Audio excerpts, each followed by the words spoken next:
I can't remember when I met Jimmy. It was a long time ago, but by my estimation, I think we've been friends for almost 45 years. And it all started running around collecting oral history with our Chinese pioneers. And Jimmy had a way of roping me into his projects. It usually started with a phone call or a visit. Hey, Cindy. Some of these Hey, Cindy projects was his graduation project from art school. I helped him to assemble it and helped him with some of the graphics. And that was a collection of beautiful poetry and iconic photos that captured the soul of Chinatown at the time. These beautiful, wonderful photos became a solo exhibition at the Center A in Chinatown a few years ago. And then later, Jimmy started writing stories. Hey, Cindy,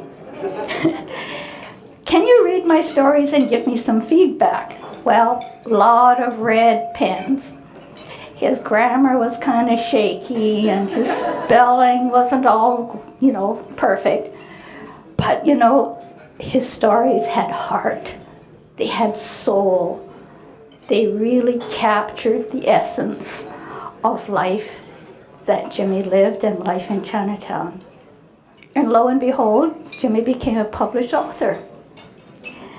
And some of the other Hey Cindy projects were Ricepaper, ACWW, the AlliterAsian Festival, the Ho Ho Restaurant, the Ovaltine Cafe, and I can't remember them all, but there were a lot of Hey Cindy's. And Jimmy was always very generous with his time, with his money, and his talent. But he was also really generous with his opinions and his advice. Hey, Cindy, I think you should do this. It was really annoying. But over the years, when I think back on it, most of the time he was right. His advice was spot on. Really annoying. In the first 20 years that I knew Jim, I thought he was a confirmed bachelor. I thought he was devoted to his art and his craft. But then one day he came to visit. He said, Cindy, I'm seeing somebody. I have a girlfriend. Okay, that's something new. And that girlfriend was Marlene. We met her a bit later. We liked her immediately. She is the very best thing that ever happened to Jimmy.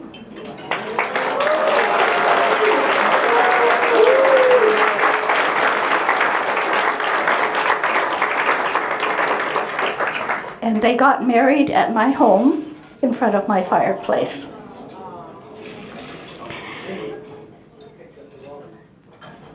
There.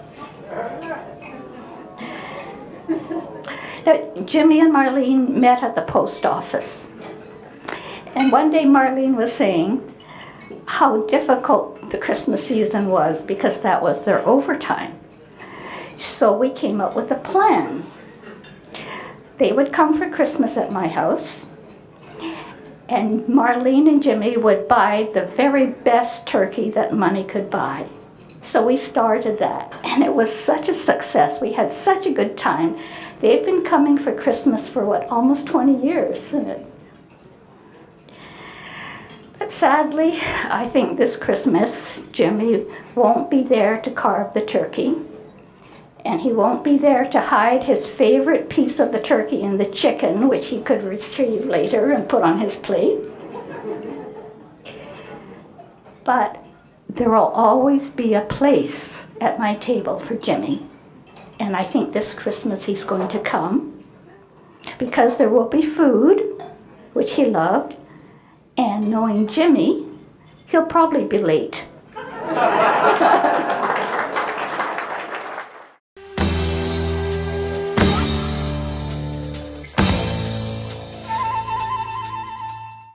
It's been tremendous work that you've been doing, and I have to mention this.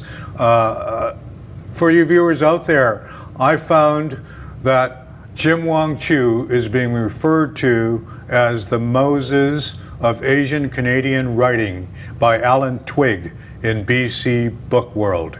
How do you feel about that, Jim? I think he overdid it, but you know. I don't think he did.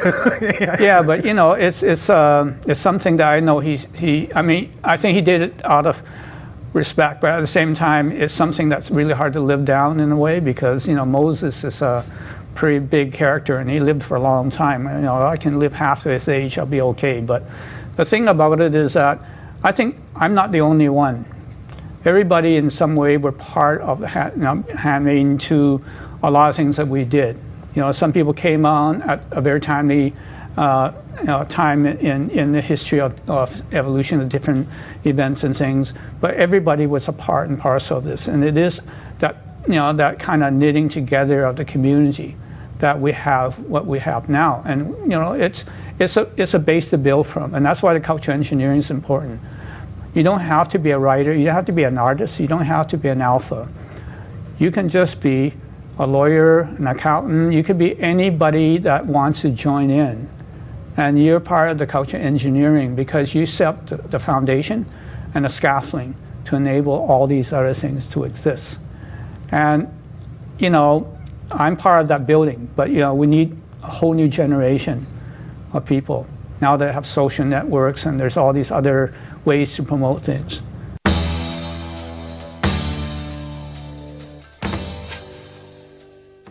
Whose life we celebrate tonight. I would like to thank Marlene for sharing him with us. Thank you very much, Marlene.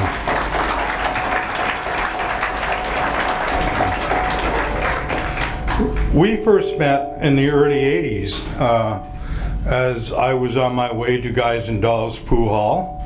He pulled up in his baby limo, if you remember, the silver LTD, and we got to talking and we began hanging out together.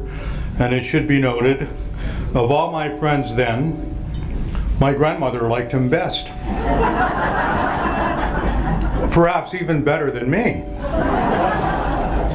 Then, and it never changed, our good times were shooting the breeze and chewing the fat. Jim introduced me to the Powell Street Festival, the Fire Hall Theatre, the Asian Canadian Literary Milieu, and so many other things. And they were so new and exciting to me, and it made my life so much better. One of my favorite stories about Jim revolves around Chinatown Ghost, his book of poetry published by Arsenal Pulp Press. Word got around in the pool hall that Jim was going to be published. The owners of the ball hall, which is what we called it then, were mightily impressed with the news.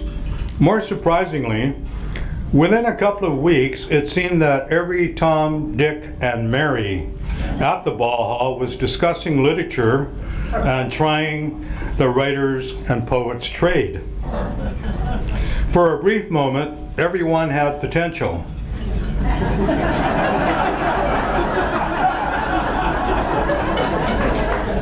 However, in the end, very little resulted except for continued pool playing and the realization that Jim's enthusiasm had limits for known slackers. There are so many more stories I could tell you about Jim, but maybe not so in polite company. I can just want to close with saying that, Jim, you will always be remembered and loved. Farewell, my friend.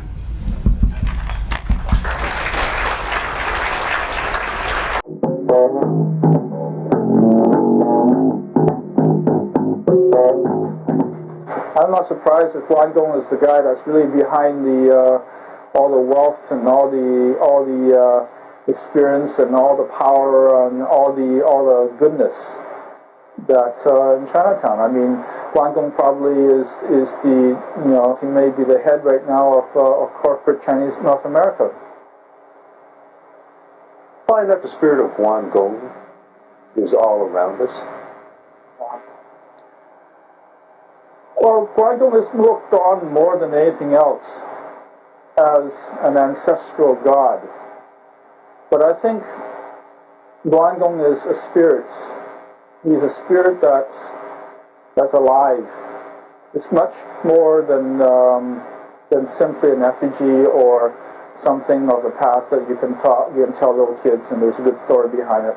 More than anything else, I think he exemplifies the spirit, and the spirit is what lives. And sometimes you see that spirit, a certain amount of pride, a certain amount of coming out and doing something that's beyond the call of your own duty or your confines, your own station in life, or even your own courage.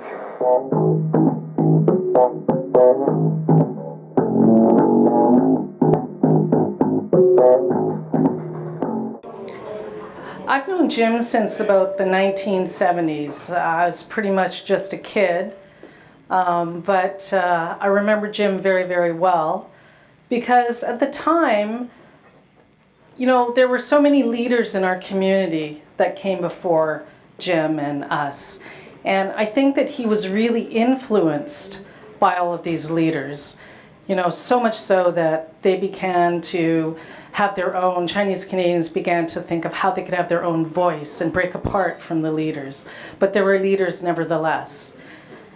And one year, Jim asked my father, who was in charge of the Chinatown parade, if he could do a straw dragon. And could they get the straw dragon? My father said, well, if you can make it, most certainly you can have it in the parade. So Jim,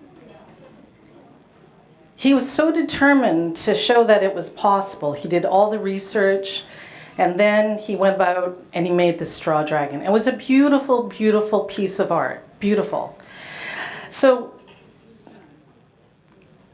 he not only made the straw dragon, he also got a whole bunch of young people like us to be part of the dragon and run it through the parade. And that was like really magical because there were so many firecrackers that were going off, we thought that maybe the dragon would go on fire.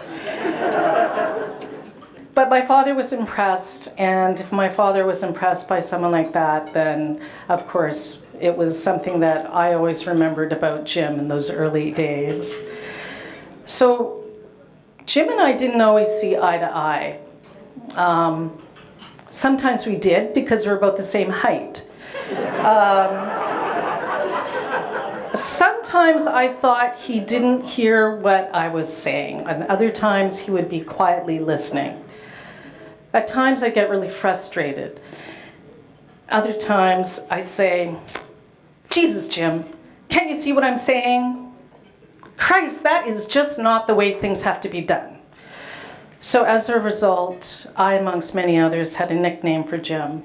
JWC was for Jim Wong Chu, but it also stood for Jesus Wong Christ.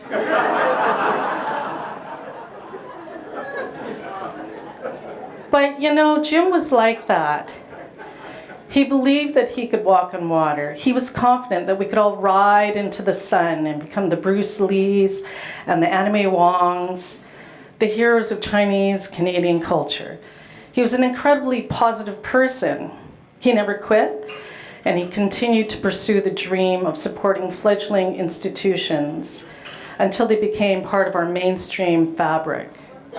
And he did this through community building.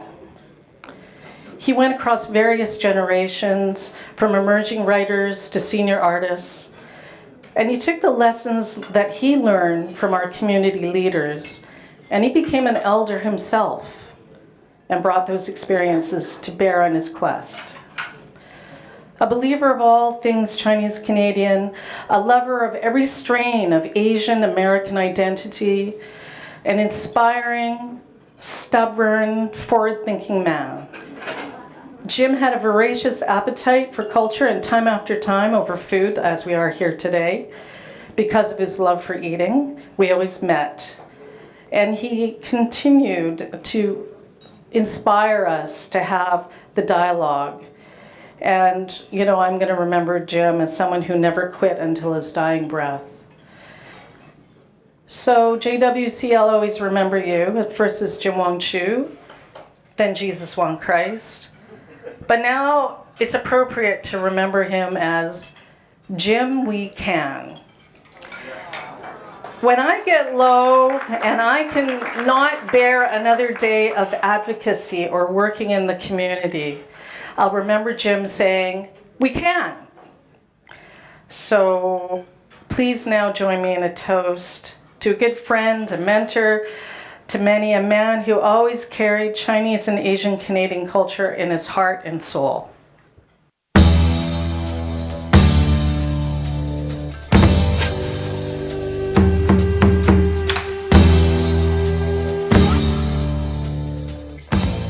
The training was in my blood for a long time because I live in a small town in Merritt. And Merritt was a place where you rely on the train. So there's a train station. If you want to come down to Vancouver or go up to Kamloops, you take the train.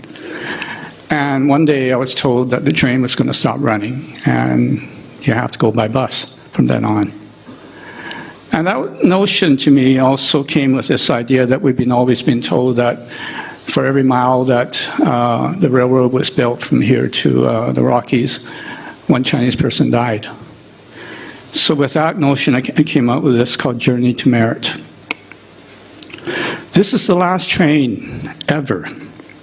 Next week, I must leave by Greyhound. Not that I care. The CPR is not my father. Tracks clicked.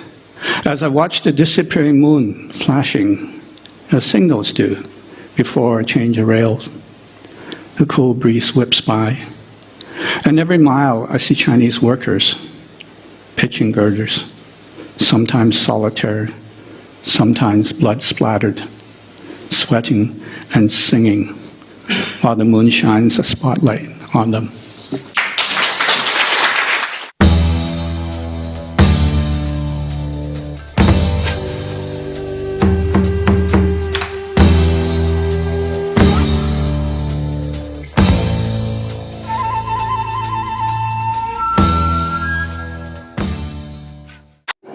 So like all of you, I feel that there is an empty chair in the Pink Pearl that should be occupied by Jim. We've been here with Jim many times at the Pink Pearl over the past, sharing food, talking, like we're doing right now, listening to writers over the din of this friendly banter that we're generating right now. Celebrating the next wave of Asian Canadian writers and artists, reconnecting with old friends and making new ones as you are right now.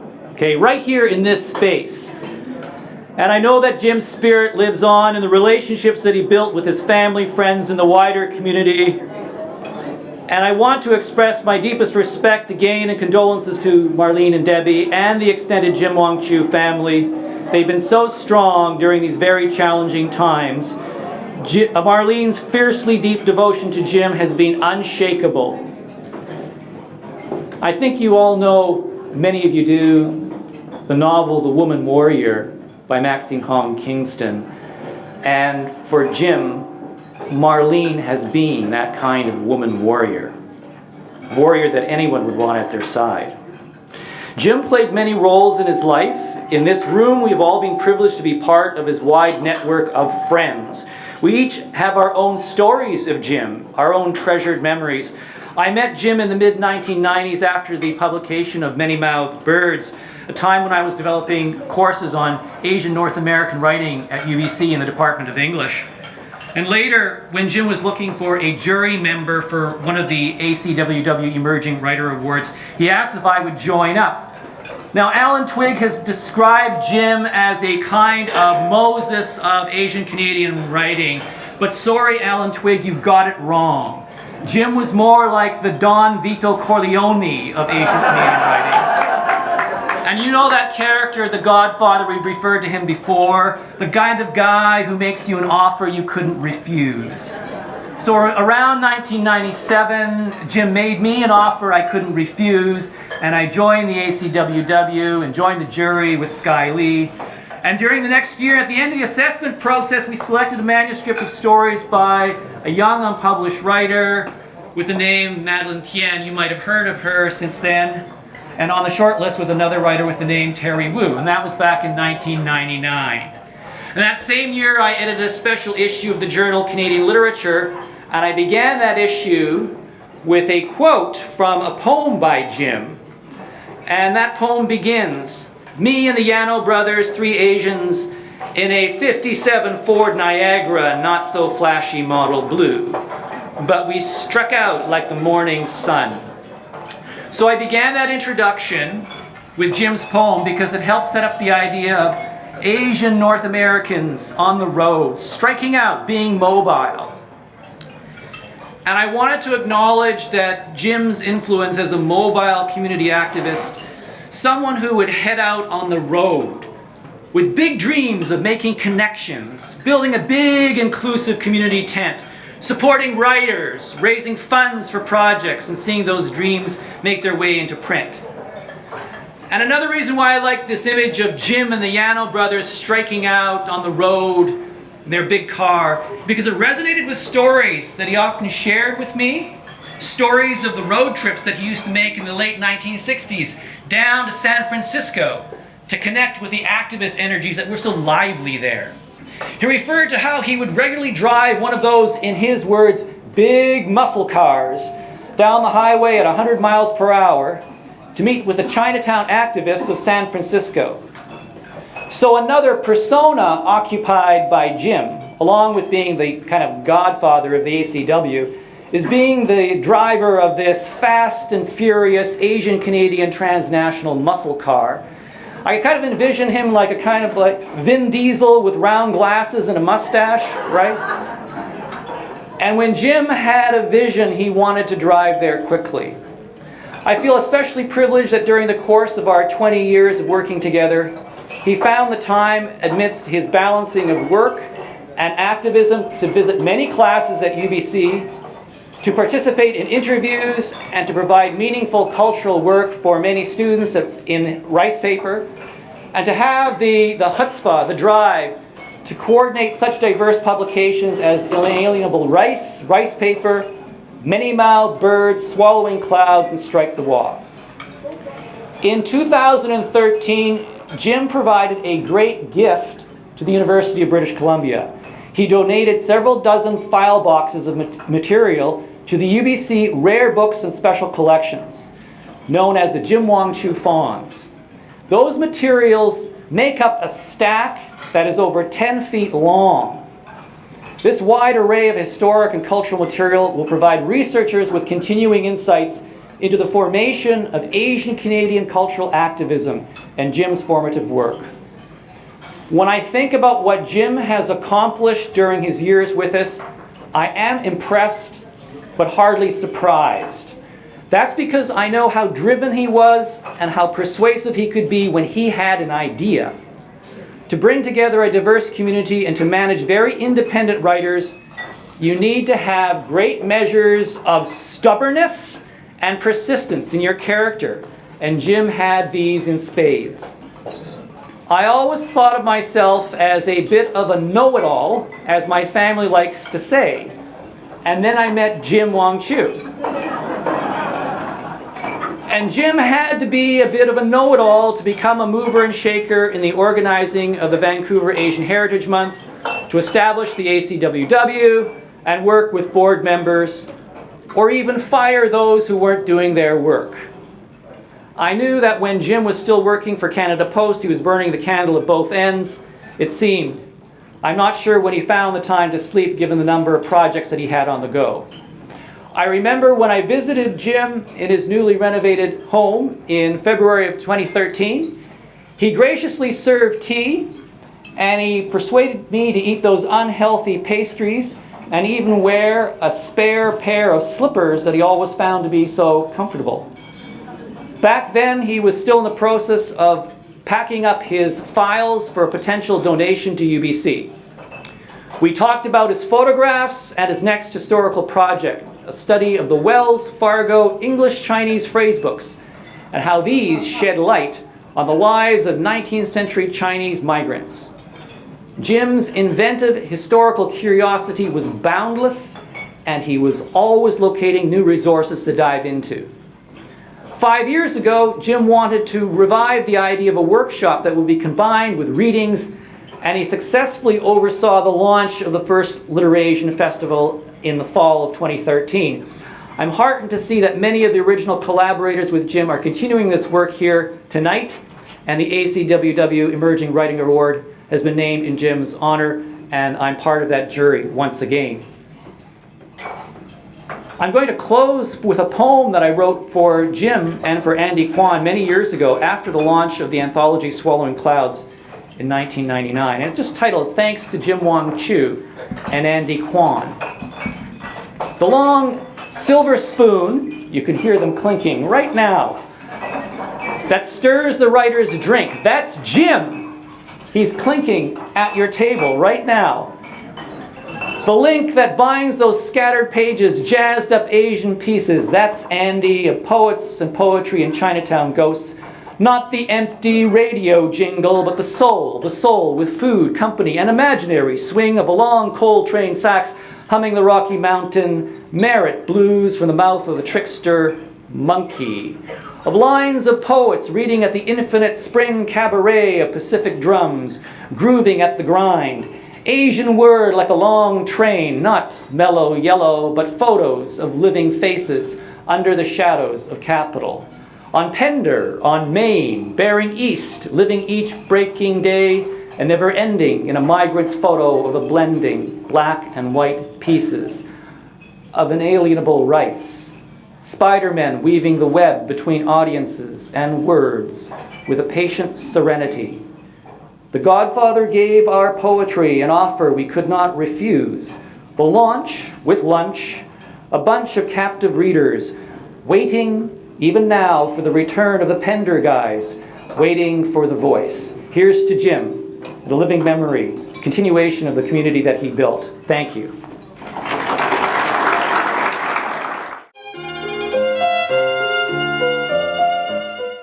When we first got published, we were the only ones.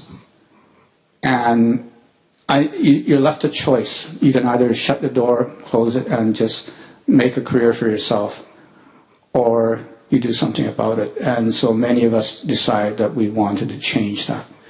And instead of looking for opportunities, because when we got published, we were given opportunities, and they were serendipity. You know, these opportunities just came. And many of us that got published, we won awards first time. About 10 years ago, we created what we call the Emerging Writer Award. And at that time, there wasn't a lot of writers getting published, Asian writers getting published. And every season, there was a fall season, a spring season, we thought. And we would anticipate to see if there was an Asian writer at all, you know. And we'd cheer if there was one or maybe two. And so one of our directors said, Jim, at least let's try to guarantee one writer a year. So that's when we created the Emerging Writer Award. I first met Jim probably 20 years ago, and soon after he invited me to edit Ricepaper, even though I had no experience and perhaps no gift for it, but it was a way for him to get me to challenge myself and to believe in myself and to expand my ways of thinking about writing and to be part of a community. I am forever grateful to Jim for everything and for supporting me and so many so early on, and believing that we had something of value to say. Old Chinese Cemetery, Kamloops, 1977, July.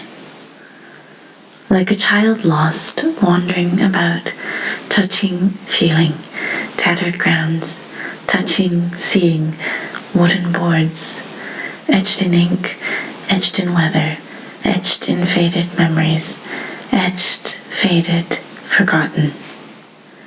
I walk on earth, above bones of a multitude of golden mountain men, searching for scraps of haunting memories. Like a child unloved, pressing his face hard against the wet window, peering in, straining with anguish. For a desperate moment, I touch my past. The festival and the magazine, which was really his life. You know, he was working on really hard on the AlliterAsian festival right up to the day that you know, he was in the hospital. And I remember talking to him on March 10th, and he was working really hard away at his laptop, and we had a phone call, and I don't know whether he felt that something was off, or you know, he was felt that he wanted to talk about next steps about the festival. He said, if anything happens to me, I want you guys to continue on with the grants and with the festival. And I really took that to heart, and even when he was in hospital, I made sure that he had all the updates about what was happening with the planning and organizing and everything that was going on. The team continues to work very hard. You know, if one thing Jim did was that he brought us together. Even when he was ill, people came from all walks of life who never talked to each other or wouldn't talk to each other. They talked to each other. And through the festival team, we got to know each other very well, and we're continuing it. So that's why I was very pleased that we were able to put together this postcard of Jim's, what one of his favorite quotes, I think. We want to put it out there right in front of you. And also on the back of it, this is Jim's final masterpiece. He worked really hard at putting together this program, right to the very night that he was talking to me on the phone, and all these authors were ones that he selected. He knew that their books were coming out, and he pieced together the program. And just like a novel that we wanted to continue writing his narrative, his story. And that's why I wanted to, or we wanted to have this in front of you before this dinner. So the best thing that we can do is to continue his work by supporting the authors and giving them the platform that they deserve. That was really what Jim was about. He never really talked about himself before his authors. It was always his festival. And I also want to say that thank you to the next generation of Ricepaper volunteers and editors. They're all here scattered among us, sitting on the table, around the tables. We just came out with this new anthology, this print anthology. One of Jim's great achievements in life was to bring together new writers and able to have them in print or electronically. We made a decision to transition electronically to the website, but at the same time, Jim, we wanted to bring this back just for you and also to continue the work. We don't want to have a magazine, we don't want to have an anthology. So for the future, we are going to print. So thank you to all the supporters throughout this room. You know who you are in terms of either editing or writing for it. So thank you. So thank you, Jim. I know you're looking down at us, supporting us. Thank you, everyone. And thank you, Marlene.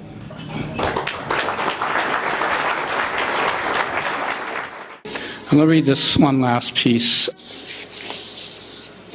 He had walked his coast and ate chinook when he had to. His eyes sparkled on top. This is a fuller page of his life. He remembered the road building accident in 1910. His body among the rubble, blood of dead men ran thick as pig, so thick. He had to lift his head to breathe. The Guaylo engineer gave the wrong instruction with the dynamite. "I'm lucky," he said. The break in his leg did not pop the skin. Bing Sum saved me. He a good bone setter. But he was laid up for a year. On other days, his mind draws blanks and circles. Too much knocking on the noggin. Too much bad blood inside. He spent the next day staring at a wall in the lobby, trying to ask, "Where is my china?" Someone laughed and told him it was directly below his feet on the other side of the world. In the morning, a nurse found him at the Union Station, dressed in his going-out clothes, his suitcase at his side, clutching tickets for home. Thank you.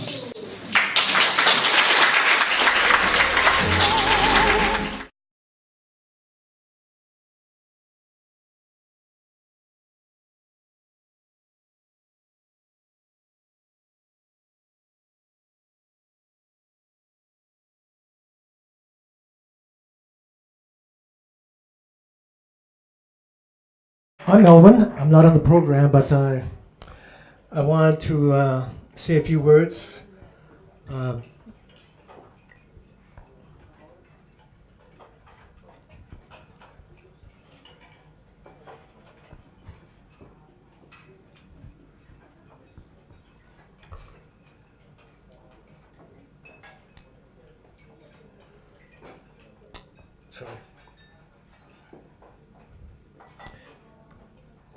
The times that I'd get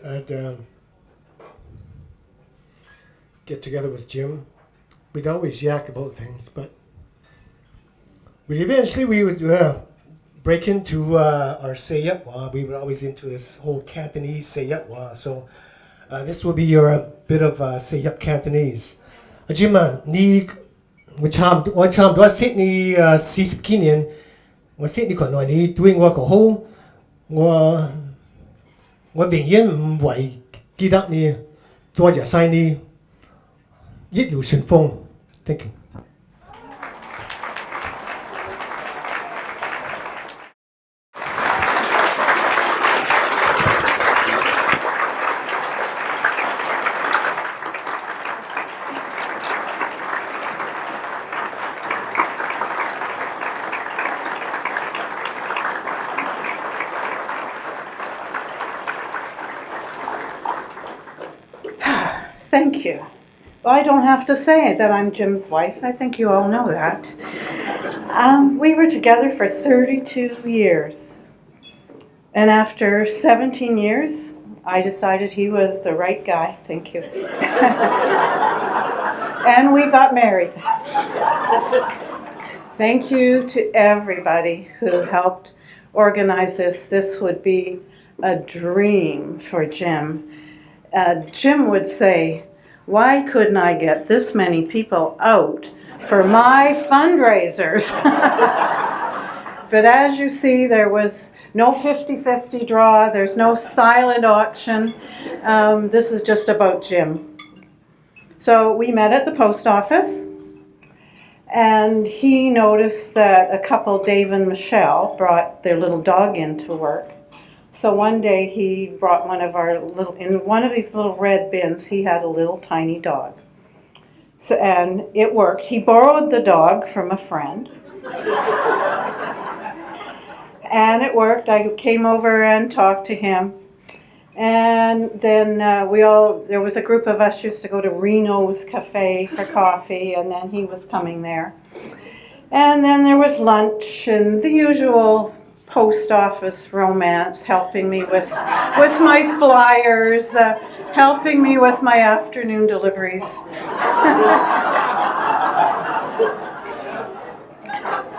And wow, do opposites attract? He was a night owl, I'm a morning person. He's the community activist, I'm the single mom and the yogi. He's the pool hall city guy, and I'm the cross-country skier and bicycle rider. So, you know what convinced me that this was the guy? Well, there was one day, Deb and I were still living in a little basement apartment, and he'd come over to visit. And she had an assignment due, and I think it was the next day. And it was about the Chinese in Canada, coming to Canada. And here's Jim. Holy smoke, they stayed up all night, wrote that report, and she got an A. That's number one.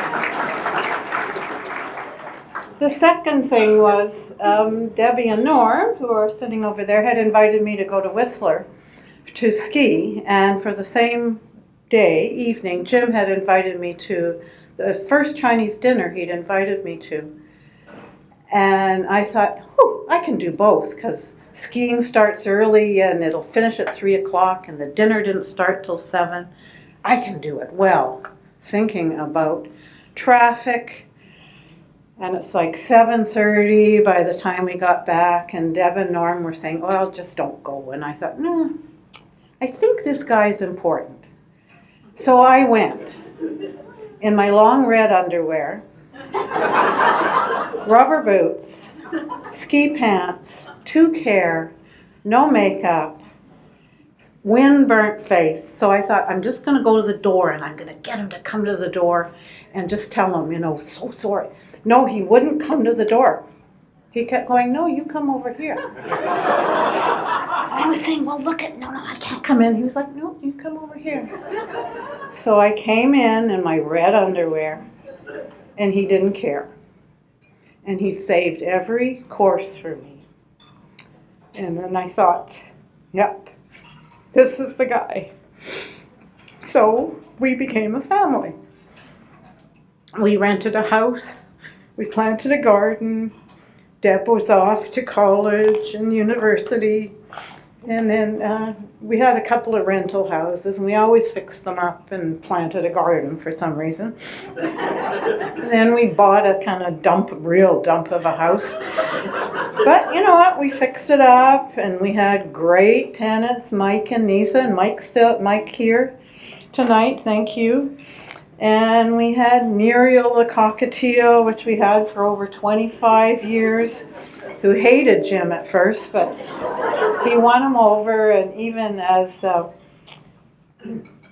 bird got so old he couldn't sit on his perch, Jim made a little bed for him to sleep on.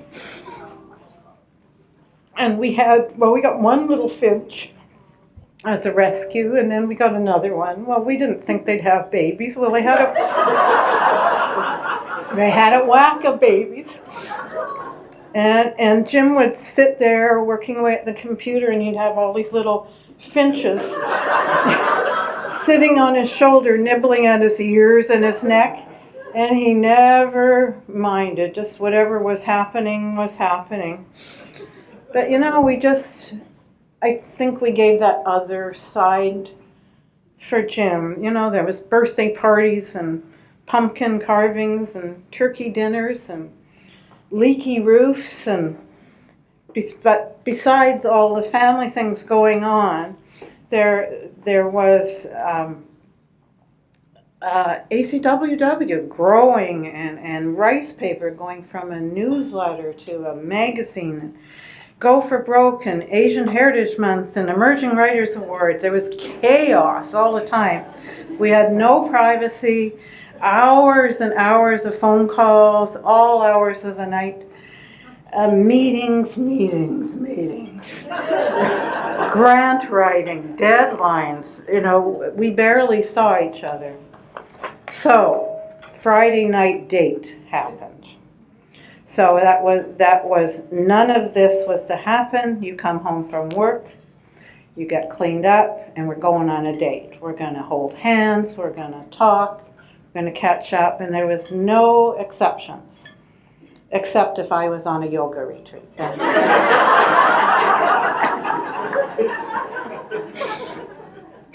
But, on the dates, we always had dinner, of course, but we went to plays, we went to concerts, we went to movies, and afterwards we discovered Downton Abbey. Ooh, boy. And we'd always have great debates after all of this stuff, and he loved it.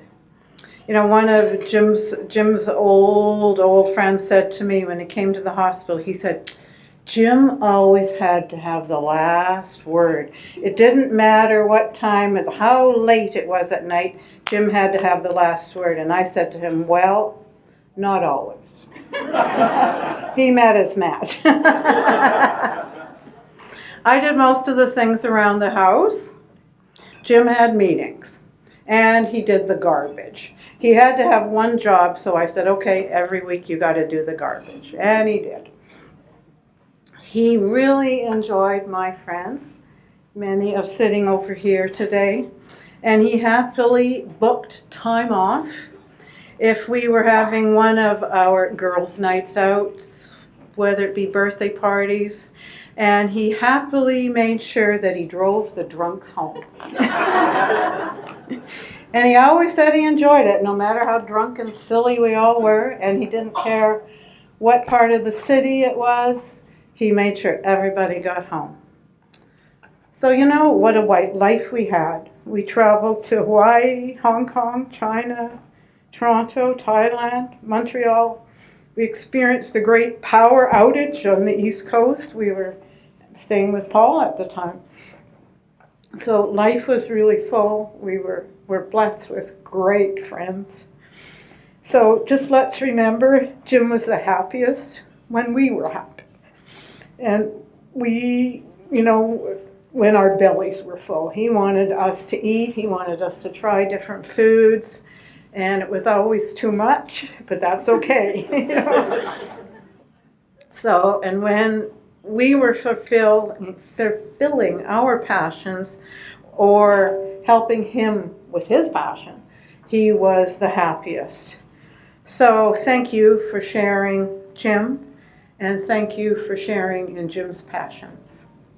Thanks. Elwyn, thank you so much. Oh my God, you've done so much. What a great evening.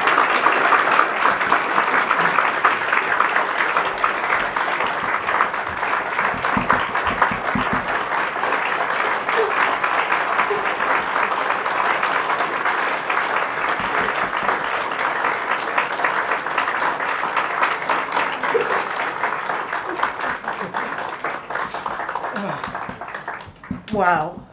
Wonderful, wonderful friends. I just can't express how grateful I am.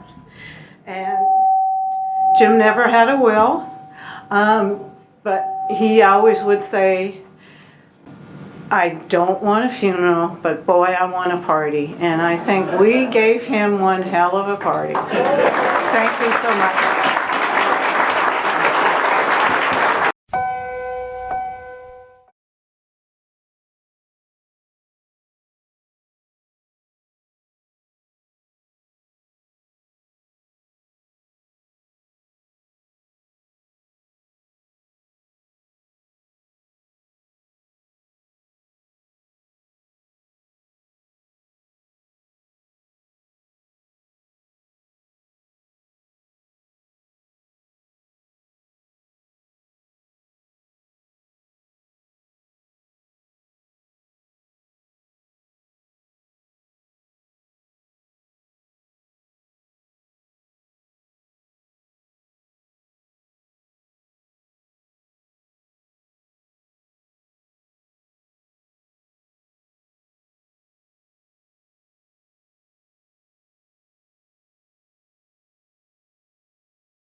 Right now, though, in his life, poet and activist and community organizer Jim Wong Chu was a very busy guy. He was a mentor to and a promoter of Asian Canadian authors, including Madeline Tien and Wei-Sin Choi. He started the magazine Ricepaper, and last year he spoke about the toll that all of that work took. I'll tell you, honestly, if I look back at what all I did, and if I had some druthers, I probably wouldn't have started even a half of all the things I did. Because I didn't realize, when you're young, you're a little bit foolish, and you think that at times, you're invulnerable, and you're immortal. And I just thought I had all the time in the world. But then it took a lot out of you. I was working a full-time job as a postman. At the same time, I was bringing all these organizations into being. We spent 20 years on Ricepaper magazine, and I look back at it, and it's almost like we're on crack cocaine. That is Jim Wong Chu speaking to Access TV last year. Well, Jim died in July at the age of 68, and tonight his friends and family are gathering to listen to old clips like that one to celebrate his legacy. Alan Cho is helping organize the event. He's the director of the AlliterAsian festival that was founded by Jim Wong Chu, and Alan's been good enough to join us in studio. Hello. Hello, Stephen. How is it going to feel for you to be hearing his voice like that again? Mixed emotions. It still hasn't hit me that Jim's passed away. The last 4 months has been very challenging to friends and family, particularly to his wife, Marlene, and stepdaughter, Debbie. So mixed emotions. It's going to be a celebration. We don't want it to be a mourning. We want it to be about remembering Jim and having some really good memories of him. So that's going to be the evening. How did it start for him? Because, he didn't arrive in Canada with a mission to promote Asian Canadian writers. How did he fall into it? Boy, the story of Jim Wong Chu is really a rise from rags to riches story. It's almost Dickensian in a way, because he came here as a paper son. He had no identity. He came here as 4 years old, and he couldn't use his name. I mean, he came here as taking over identity of a dead child, and he knew this all throughout his childhood and into adulthood. He was raised by an aunt who was supposed to be his mother. Yeah, he did, and is this search for his identity.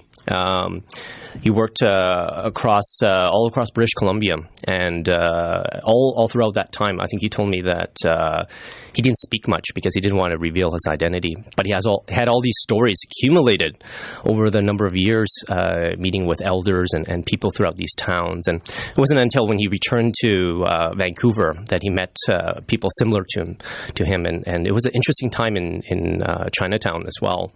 So people of his generation, those who went to Chinatown, wanted to tell these stories, wanted to understand a little bit more about their place in society. And from that, I think Jim really wanted to search for that through stories and dibbled and dabbled in writing. And there were quite a few people like him at that time. And together they started this generation of Asian Canadian writers. They were the pioneers. He talked about the toll, we just heard it, about the toll that work took on him while he was, working full-time and doing many other things. Were people close to him aware of that? Did they see that? It took a toll on Jim, definitely. He told us many times that he decided to put down his pen in writing and take him another pen for grant writing. And boy, he worked very hard on these grants for festivals, for the magazine. And my last conversation with him was the day before he had the stroke. And near the end of the conversation, he was working on the grant right up to the end. And even then he said, I think he felt something was off. And he said, hey, if anything happens to me, I want you guys to continue with the grant and with the festival. And those were the last words I had with him. Wow. And so he was working really hard right up to the end. Where did his belief in multiculturalism come from? Why was it something that he promoted so strongly, that he worked so hard at? It's interesting. I think Jim had such a colorful life. He faced all sorts of prejudice growing up in the small towns of British Columbia. And when he came to Vancouver, he faced that a lot as well. Instead of having bitterness, he decided, I think he took the path where he wanted to understand it. Even his marriage, the love of his life, Marlene, was white. So he embraced the culture instead of being bitter and hating the society around him. He was a proud Canadian. He always told me that he was an Asian writer of Canadian descent, and he said, in the perfect world, we shouldn't have Asian Canadian writing. We should be all Canadian writers. Right. But he felt that we weren't ready there for that yet, and that's why he established a festival like AlliterAsian, a magazine like Ricepaper magazine, because he realized that there was not a platform then and even now for writers of Asian writers of Canadian descent to showcase their work. So he will always get on the soapbox and talk for hours on end about how we need to bring diversity to the cultural realm and to the literary world, and I think he succeeded. And he got frustrated with the people around him who weren't doing that, who didn't want to do that. Yeah. You know, a lot of publishers would always say like, "Oh, Jim talked my ears off." You know, he wanted to promote this writer or that writer. Right. He worked very hard right up to the end, and I think Jim has spawned a generation of younger writers and community activists that has taken on his passion and really want to embrace that work and continue it.